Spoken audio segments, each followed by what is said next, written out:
We're listening and speaking with Jeff Brown, the author of Soulshaping, Adventures in Self-Creation. This was interesting to me. You had a number of, or maybe you still do, helpers or guides that you talk with.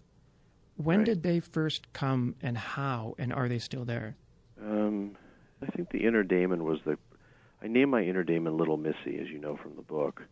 It was my warrior self, which I had identified myself as really, that called her that, almost like a John Wayne movie. It was actually kind of misogynistic initially. You know, he was disparaging her softness and subtlety. She was trying to pull me towards a surrendered path. And but she came up in a lot of different ways at a lot of different times, and you know, usually just with like a distant flute, with sounds that were somewhat afar, but were at the same time hard to avoid hearing. But eventually, you know, became much more translatable verbally. I mean, I would have actual interactions internally between parts of myself. I mean, I summoned that. I wanted that. I was cool with the language. I was into language, so it was okay. But, you know, she was like sitting on my shoulder, whispering sweet somethings in my inner ear. That's how I thought of it, you know. And that would happen when I was in a relationship that was not right for me. That would happen when I was going to sign on the office lease to practice. And it happened even when I was younger.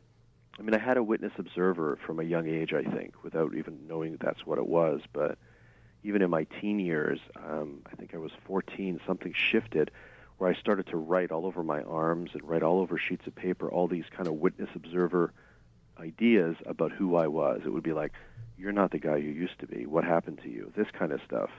And I think that was all connected to the inner daemon, trying to tell me that I wasn't who I thought I was. I mean, I think that was fundamentally her message, you know. Yeah. In that same chapter, you speak a bit of the victim perspective. Why is that so important, or is it? Well, first, I think that as part of the psychotherapeutic process for a lot of us who've had trauma, which I think is most of us, I think we have to get into the victim. We have to acknowledge we've been abused, because a lot of us don't even recognize that's what's been happening. And I think we have to go through all the stages of reclaiming ourselves, acknowledging what's happened to us, getting into the feelings around our suffering, because they're in the cells of our body. You can't avoid them. Yeah. And working through them, expressing our anger, grieving what has to be grieved, seeing it all the way through to the end. And then at some point, you reach a point where you don't identify yourself as a victim anymore. You're an adult. You're ready to take responsibility. And then you ask an even more interesting question, which is, why did I choose this in my life? Why did I choose that crazy mother, right? What was in it for me, you know? And, you know, and then you're now really responsible for yourself. But I don't think you can get, you know, people try in the spiritual community try to jump to that place because they're afraid of dealing with the feelings in the emotional body. And I think that's the mistake. So they say, like, you know, I'm responsible for my choices. Don't blame them. I forgive them. And you can see in their eyes that they haven't forgiven them. Yeah. So I think it's good to start with victim, or, you know, victim maybe is an extreme word, but with just an awareness and an acknowledgement that you've suffered, you know, and you have a right, you have an entitlement and a need to express that and to work that through. Yeah, and I think that's really the beginning of, you know, what Jung referred to as that shadow part of self, and right. You need to face that. Yeah, absolutely. I mean, you know, we're not taught this in the culture, but it's really a gift. Yeah. There are so many lessons. It contains so many intrinsic lessons that'll actually tell us why we're here in our lives. You know, but we're taught to run away from it and to focus on substitute gratifications, and thereby we just concretize the problem. Yeah. Yeah. You wrote here from these are beautiful words of a poet, Anais Nin? Anais? Yeah, I never know how to say her name. Yeah. And the day came when the risk to remain tight in a bud was more painful than the risk it took to blossom. Exactly. I love that. And there's so many little similarities, because that's I use that word a lot, blossoming, because that's, for me, the other side of people coming out of the sweat that was so rewarding to be part of. So I was a rock dog for many, many years. You heat up the rocks? Yeah. Heat the rocks and bring the rocks into the sweat. And then was the guard at the door, the doorman. Right. Mm-hmm. But one of the things of watching people come out of the sweat, I saw this blossoming occur. And it's just to be a part or a witness to that is just so awesomely rewarding. Yeah, because you see the real person, right? Yeah. And Jeff, you have this great poem by Rumi that, if you don't mind, I'd love to read. Great. It's awesome. I got to read it. Cool. There is one thing in this world that you must never forget to do. If you forget everything else and not this, there's nothing to worry about. But if you remember everything else and forget this, then you have done nothing in your life. It's as if a king has sent you to some country to do a task, and you perform 100 other services, but not the one he sent you to do. So human beings come to this world to do a particular work. That work is the purpose, and each is specific to the person. If you don't do it, it's as though a priceless Indian sword were used to slice rotten meat. It's a golden bowl being used to cook turnips, when one filling from the bowl could buy 100 suitable pots. It's a knife of the finest tempering, nailed into a wall, to hang things on. You say, but look, I'm using a dagger. It's not lying idle. Do you hear how ludicrous that sounds? For a penny, an iron nail could be bought to serve the purpose. You say, but I spend my energies on lofty enterprises. I study jurisprudence and philosophy and logic and astronomy and medicine and all the rest. But consider why you do these things. They are all branches of yourself. Remember the deep root of your being, the presence of your Lord. Give your life to the one who already owns your breath and your moments. If you don't, you will be like the man who takes a precious dagger and hammers it into his kitchen wall for a peg to hold his dipper gourd.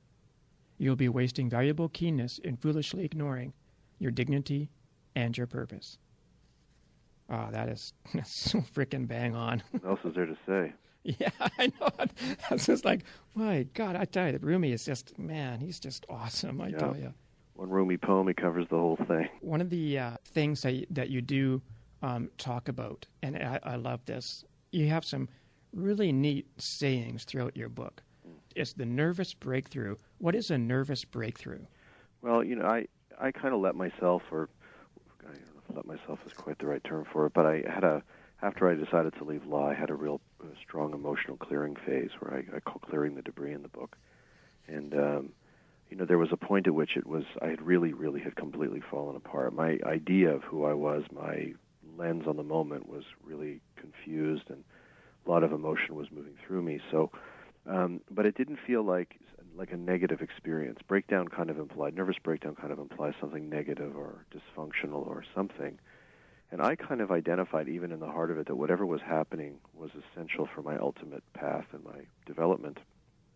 So a nervous breakthrough I define as a profound emotional cleansing, a collapse of the false structures that have ruled our life, a breaking through to a more genuine state of consciousness. So it's like you fall apart, but instead of stopping halfway or getting, judgment gets in the way, medication gets in the way, you allow yourself to ride that wave of emotions all the way through until it's done with you. So instead of breaking down and going in a negative direction, you break through to a more complete and integrated place. You clear debris, you move anger or pain out of you, and then once you go through some kind of integration phase, you begin to experience yourself in a different way, in a more advanced way, a more honest way. The age-old thing of making lemonade out of lemons, where you change something that could possibly be a negative into a positive. Absolutely. I mean, we have so many opportunities on this path to experience something that the world calls negative and find our way through to a brighter and more positive and honest place, if only our judgments didn't get in the way and stop us halfway up the path, right? Yeah, absolutely. Yeah. There's even a little bit more into that. I like to say that not everything is bad, and not everything is good. Right on. I mean, what the ego calls good, the soul may not be real happy about. I mean, exactly. We got to learn some difficult lessons in order to actually transform. I mean, it is the school of hard knocks, this life. Yeah.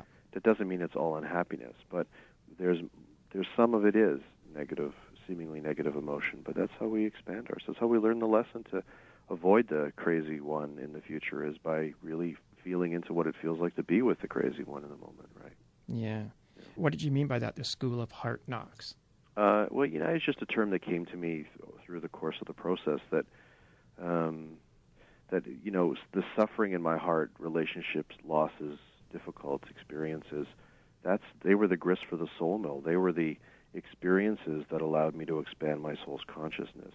Part of what I came in this life to do was to get out of warrior and to get more into a surrendered place where I could hold the space emotionally for all aspects of reality, not just the convenient ones. So, a lot of the painful experiences, painful love experiences, which are later in the book that I've experienced, really were, if I saw the feelings and my experience of them all the way through to the end, transform me. And that transformation for me, because I'm more of a heart path guy, came through my heart. Some people like to do it through their minds, but some people like to trip out of their bodies, but for me, the heart is my path. So that really is the school I go to in order to expand my soul's consciousness. Yeah, and I like, again, what you wrote here. As Rumi said, most people guard against the fire and so end up in it. This is the power of then. If we don't deal with our stuff, it deals with us. Yeah, I mean, where are you going to go? You can't hide from yourself. That's for sure, although we do try. We do try, of course. Well, it's difficult. It's not for the faint of heart, this path. I really believe that. We have to build up our girders so that we can sustain ourselves when we choose to walk into the fire. It isn't for it. I mean, ultimately, I think it's for every soul, but I'm not sure that everyone's really ready to do it. This is hard work. I think it's the hardest path out there. Yeah, I think it. Well, working coal mines and I mean, there are physically harder paths, but on the spiritual level, really wanting to shape your own soul with your own two hands, it's a super difficult path. At least it was for me. I mean, there are probably some people who come in very early and really know why they're here. And they get off it a little bit, but ultimately they stay on course. And I mean, my path was, I think it probably took me 15 or 16 years to reach a measure of consciousness that I felt real comfortable with in my own body. I think for some people it does happen quicker, but not most of us. Yeah. Yeah.